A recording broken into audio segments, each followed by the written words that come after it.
चलो आज तुम लोग को एक बहुत अच्छा बताने वाले हैं जिसका नाम है जलियांवाला बाग हत्याकांड। ठीक है, क्या है? जलियांवाला बाग हत्याकांड। इसको कहानी की तरह समझेंगे, रिलेट करेंगे कि कैसे हुआ, क्यों हुआ, कारण क्या था। कोई दिक्कत? तो होता ऐसे है कि ये 1919 का बात है और 1919 में जो भारत का वायसराय था वो लॉर्ड चैम्सफोर्ड था। कौन था? Lord Chelmsford. ठीक है ना। ऐसे हुआ क्या कि उस समय हम लोग गुलाम थे। 1919 में हम लोग क्या थे? गुलाम थे। 17 में देखा कि चंपारण सत्याग्रह करके कृषक को हक दिलाया था महात्मा गांधी ने। फिर खेड़ा सत्याग्रह हो गया। ठीक है ना। मिल मजदूर हड़ताल जो किया था उसमें सफलता मिली। कोई दिक्कत? तो कहने का मतलब बात ये है कि ये तुम लोग सुना होगा, ये जो है ना, ये न होता कि खूनी दंगल उसी तरह हुआ था जलियांवाला बाग। खून से सब लथपथ। ठीक है ना, खून से सब लथपथ। और हम लोग जो है ना बच्चे में खेला करते थे, किताब में दिया हुआ था। और हम लोग तो था क्या कि दोनों साइड एक तरफ हम लोग मतलब खेलते थे कि जिधर जितना लोग रहेगा उसको उतना मुक्का मारते थे। ठीक है ना। तो उस समय देखते कि एकदम बंदूक लिए खड़ा है, एकदम सबको गिनते थे, इतना ये उसको मारते थे उतना मुक्का। समझ में हम लोग? तो क्या उस समय नहीं समझते थे कि जलियांवाला बाग किसको बोलते हैं। ठीक है ना। अब बढ़िया से रिलेट करेंगे। हुआ क्या कि चंपारण सत्याग्रह कर दिया, खेड़ा कर दिया। थोड़ा सा क्या है कि जो ब्रिटिश है ना, ब्रिटिश वो थोड़ा सा डर गया। डर गया, सोचा कि अब जो है ना, अब थोड़ा सा दिक्कत है, कि अब इतना जब विद्रोह होने लगा यहाँ पे तो उसको दिक्कत। तो उसने एक कानून बनाया। ठीक है ना। वहां से इंग्लैंड एक कानून आया भारत। उस कानून का नाम है रॉलेट एक्ट। Rowlatt act. कोई दिक्कत? क्या है? Rowlatt act. आया समझ में? ये हुआ क्या कि ये 8 मार्च 1919 को भारत में लागू कर दिया।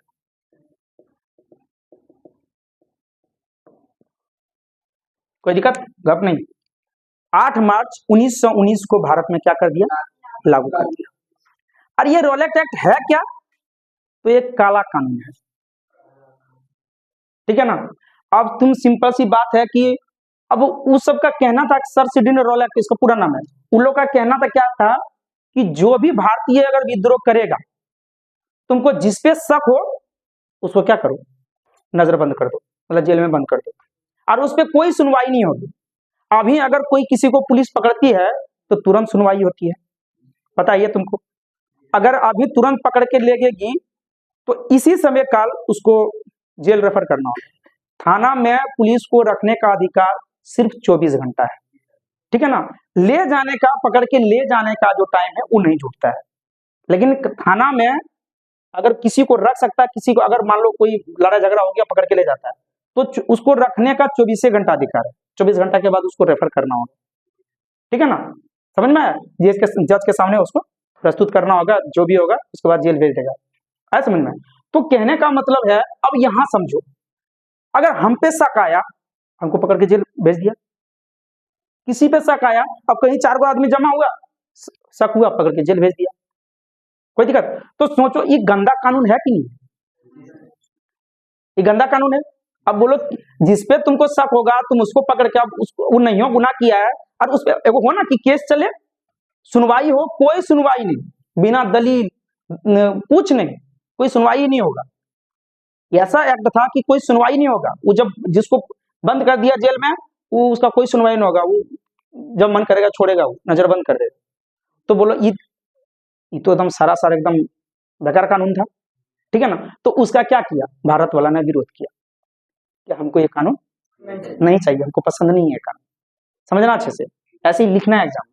ये कानून हमें पसंद नहीं है। और वो पारित कब कर दिया था कानून? 8 मार्च 1919 को। कोई दिक्कत? तो हुआ यूं कि दो क्रांतिकारी है,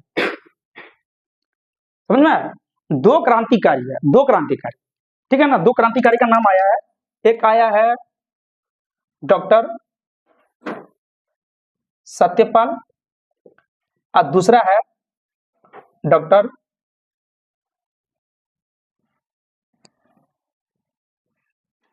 सैफुद्दीन किचलू, ठीक है ना। एक डॉक्टर सत्यपाल और दूसरा सैफुद्दीन किचलू। ये दोनों ने क्या किया? ये दोनों ने क्या किया? विरोध किया। और भी क्रांतिकारी थे, लेकिन इन थोड़ा सा ये दोनों ज्यादा प्रभावित थे, इसीलिए कि थोड़ा सा सामने आ रहा था। तो क्या क्या किसका विरोध किया? रोलैक्ट एक्ट का। कोई दिक्कत? किसका? रोलैक्ट एक्ट का। तो हुआ यूं, हुआ यूं, पहले समझो ना।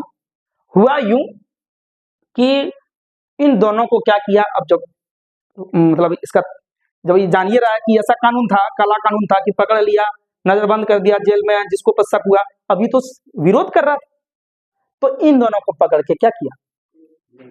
ले गया, बंद कर दिया। कोई दिक्कत? बंद कर दिया। तो इन लोग पकड़ा कब? इन लोग को अरेस्ट कब किया? ये हो गया 19 अप्रैल, सॉरी 9 अप्रैल 1919 को, ठीक है ना। 9 अप्रैल 1919 को।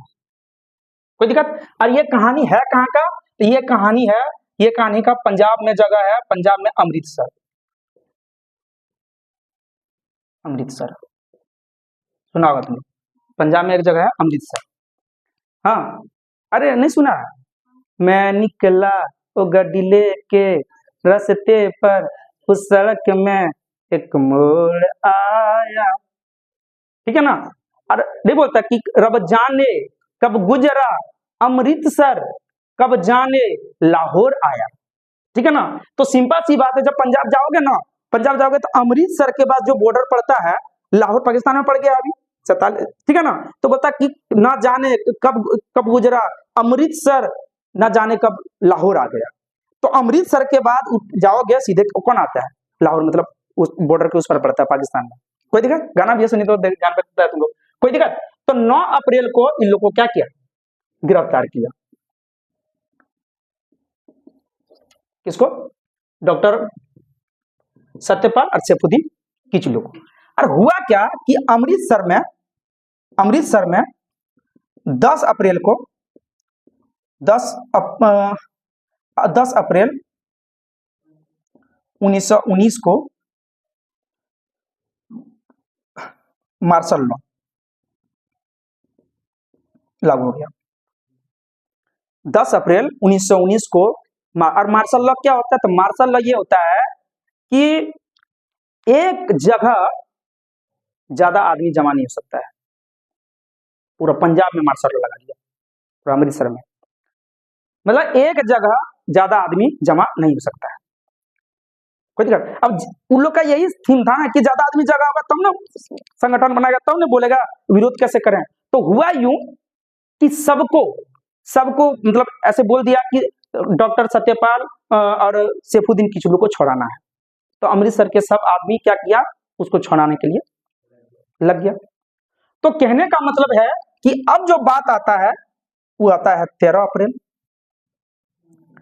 हाँ, 13 अप्रैल को एक पर्व मनाता है, उस दिन बैसाखी का दिन था। कौन सा दिन? बैसाखी का दिन था।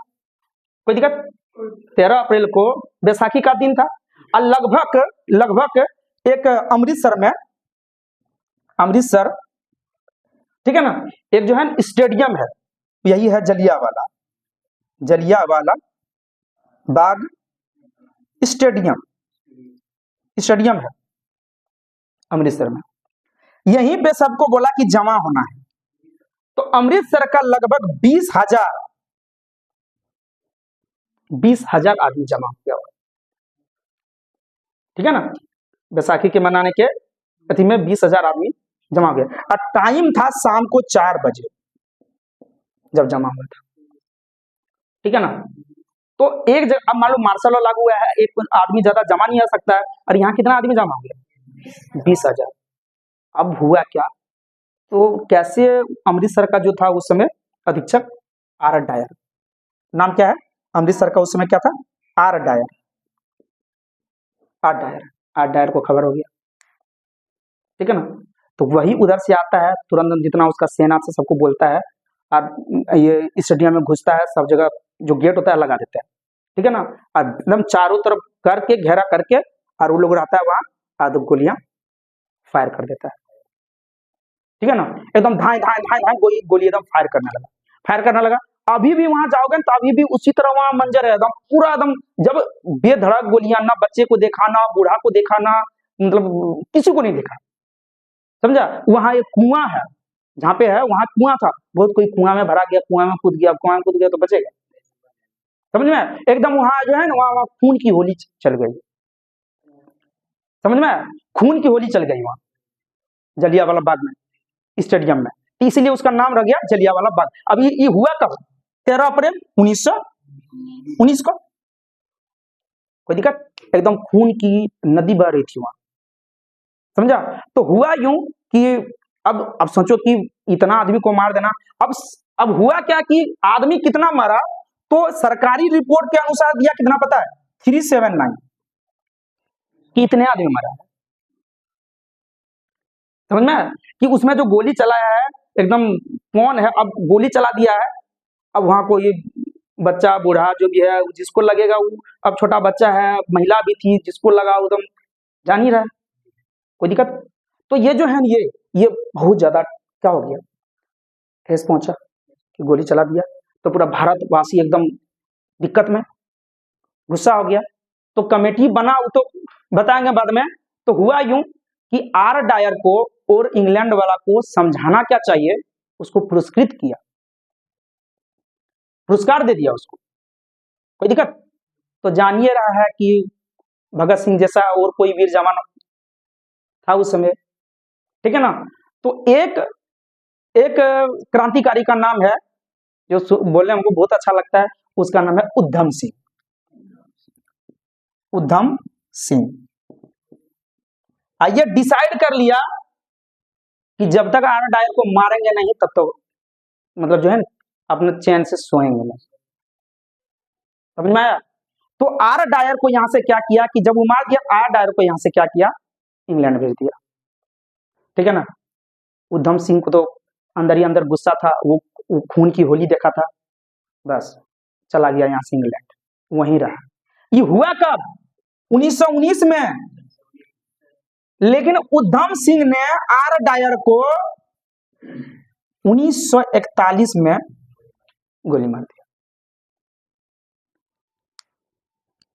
मेरे पास 1941 में उधम सिंह ने कहा जाके, इंग्लैंड में। अरे उधम सिंह जानता है, उधम सिंह ये जानता था कि हम उसको मारेंगे तो हम तो जिंदा बचेंगे नहीं, इसको बोलते हैं क्रांतिकारी,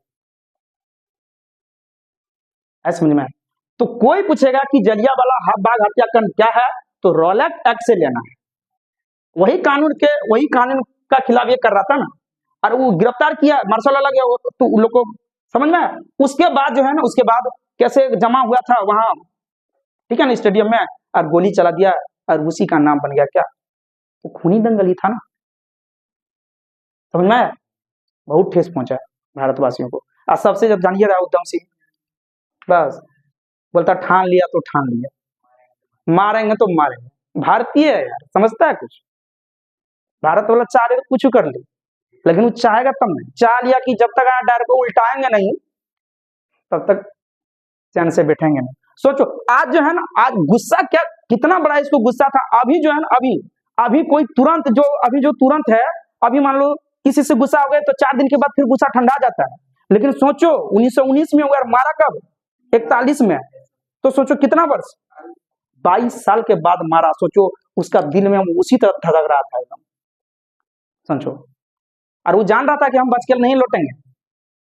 सोचो इस तरह क्रांतिकारी, तब हम लोग भारत जाके आजादी मिली, कोई दिक्कत, तब जाके भारत को आजादी मिली है। इस तरह क्या है उसको भी, ठीक है। चलो आया समझ में, थोड़ा सा देख लो, ठीक आया समझ में।